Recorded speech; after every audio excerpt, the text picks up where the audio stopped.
Shane Steichen spoke to us just a few moments ago. He clears up the situation with Sauce Gardner. Turns out not his Achilles, it's a calf. They're not going to IR him. Hardly would you IR him. You got 5 games left, right? IR, you got to spend 4 on the IR. You would bring him back for 1 game. Better to just see if this thing recovers. The way Sauce Gardner described it, it sounded like it could have been an Achilles. Glad that it wasn't. So we'll see if they can get back at some point, start working together, he and Mooney Ward, and be the defensive backfield that we had hoped that they would be. That'd be great. Steichen talking about the offense. That offense has to get better. He says it starts with them. He says that every week. Every week it doesn't go well. He's talking about how it needs to get better, and it starts with him. Okay, at some point, it's got to start getting better. Here's Shane Steichen talking about the offense, talking about what he thinks has got to get better, talking about Sauce Gardner. All right. Just obviously recapping the game. Obviously frustrating the way it ended there. Had our opportunities there at the end to go win it, but didn't obviously finish the game. So get them cleaned up like always, and get ready to go for Jacksonville.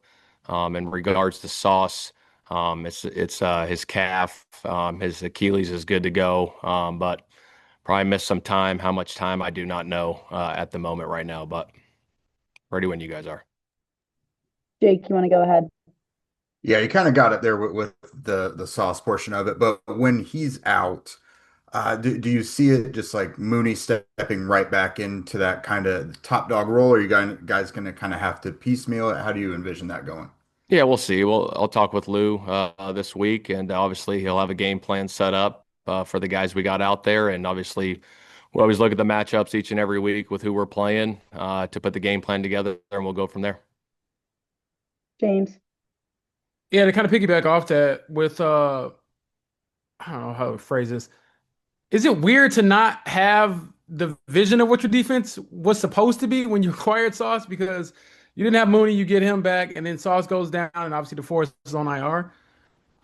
Yeah, I think that's the NFL. I mean, guys are going to get hurt, guys are going to get injured, miss time, and like we always talk about, I mean, it's next man up, and you got to put the pieces together. And scheme it up and put your guys in position to go be successful. Whoever's out there, we got faith and trust in, whoever steps in to that role and how we use them. We go from there. Is this like a week-to-week thing where you have to reassess it? Yeah, possibly. Like I said, he's going to miss some time. How much time, I don't know, James. Is the hope that he can, do you expect him to come back this season? Yes. Okay. Yes. Thank you. JJ. Shane, how did you feel Daniel played yesterday? I thought he was efficient throwing it. I mean, he had the 2 touchdown passes, 100 passer rating, over 100 passer rating, made some tight window throws, made some big time throws, obviously stood in the pocket, took some shots. Overall, I thought he did some really good things. In terms of kind of standing in the pocket, some of those throws to downs that he had in the second half, it looked like he knew there was going to be pressure there and still was able to kind of get the ball out accurately. What did you kind of think of those ones specifically? Yeah, those are big time throws. Obviously, knowing that you're getting pressure there and you got to get the ball out quick, and him and Downs got to be on the same page. We had the 3rd down, which was huge, 2 of them actually. The one that we're on, the +40, and then we had the one backed up, which was 3rd and 11, where Downs caught on the sideline. Both those were big time plays by both those guys. Steven. Hey, Shane, what do you make of your offensive line in recent weeks? I don't know if I wouldn't say they've been terrible, but obviously, have they been less consistent, or what's your evaluation? I think they've done some good things. I think anytime, you look back, there's always stuff to clean up, Steven, week in and week out, whether you rush for 250 yards or 100 yards or whatever it is, there's always stuff to clean up and get better at. But I thought, overall, I think those guys have been pretty consistent. But there's always stuff to clean up.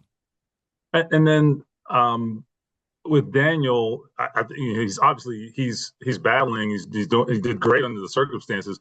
But you have always sort of, I guess, used his mobility as as part of your playbook, right? Throwing on the run and those kinds of things. How have you navigated like that fine line of trying to work within what he can give you, but also running your offense, Yeah, I think, when you look back at our offense, we did some movement stuff this past week. Obviously, we hit the naked movement to Tyler for a touchdown. So we still able to do all those things. But, we look through it each and every week, game plan wise, on how we can put him in the best position to go be successful moving forward. Thanks.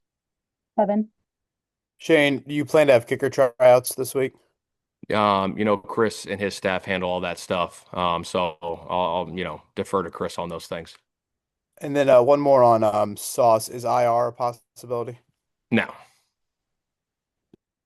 Chap, Shane, as an offensive guy, when you look at like the last 4 games, and there is a certainly a difference between first 8 and last 4. What strikes you the most? Is it yards per game or yards per play, lack of third down efficiency? What really gnaws at you that's kind of holding you guys back a little bit? I think first down efficiency. I think we've been pretty darn good on first down efficiency, but I think what really gnaws at me is the 3 and outs. Obviously, to start the game with 2 3 and outs, obviously you want to create momentum early in the game, and to start with 2 3 and outs there, we got to be better there. That starts with myself, and then obviously staying on the field on third downs, and being efficient on first and second downs is a big part of it. Not putting yourself in those third and longs, those second and longs. So being efficient on first down is a big part of it, and obviously, the 3 and outs, we can't have the 3 and outs. just a couple more. Joel, When it comes to Michael Badgley, do you think you guys need to make a move there? Badge knows he's got to make the PATs. But I love Badge. I love Badge the player. I love Badge the person. And we'll see where it goes. But whoever's out there kicking for us, we got a ton of faith in whoever it is. And Badge, he's done a hell of a job. He made big time kicks for us, but obviously we got to make the PATs there. we'll go with Nathan, and then Jake will be our last question. A follow-up there, Shane, on Joel's question. When you when Michael misses that PAT there in the first half, did that change at all how you guys approached going for a touchdown and say, instead of a field goal in any of those situations? I know you guys obviously did have some field goals. I just didn't know if when you have that happen early in a game, if that at all changed how you guys approached drives or looking for points after that. No, it didn't. I mean, we always have our philosophy on field position, on when to go for it and when to kick the field goals, and all the situations that we had in the game yesterday. Obviously, there were field goal opportunities there, and we took advantage of those, and Badge made them. Thanks. Jake, last question. Talked to Tyler in the locker room after the game, and he, as you would expect, downplayed his illness and playing through it and everything. Was there any real worry, like on your part as his head coach, that he might not be able to go when he popped up on Saturday? There wasn't. I know he wasn't feeling too good. But he said he's going to give it a go, and he's like, I'm playing. And so obviously, he went out there and played, and credit to him and his toughness, and that's what he's all about, is being tough and being out there for his teammates. And I thought he played a hell of a game, under the circumstances that he played with. There's Shane Steichen. And I got to tell you, people are starting to doubt him. You commenters, you're talking about Shane Steichen and how he needs to be fired. No, he does not. Shane Steichen is a really good coach, a great offensive football coach, and a really good head coach who's learning and does it without ego. He is a rare bird as a football coach, and I think he's going to be a championship football coach before it's all said and done. It's up to the Colts whether that's here or someplace else. But I think Steichen is a guy who can get that done. One thing he's got to learn, and he's got to kind of trim himself away from, and that's being too clever. Don't be too clever. Just line up across from somebody and knock them down. You know what I mean? That is football at its essence. When you become novel in your approach, you open the door for more mistakes, and you saw that on that 4th and 1, the direct snap to Tyler Warren. Unnecessarily complicated. Don't complicate winning, and put your team into position where they can succeed. And succeed simple. Keep it simple, stupid.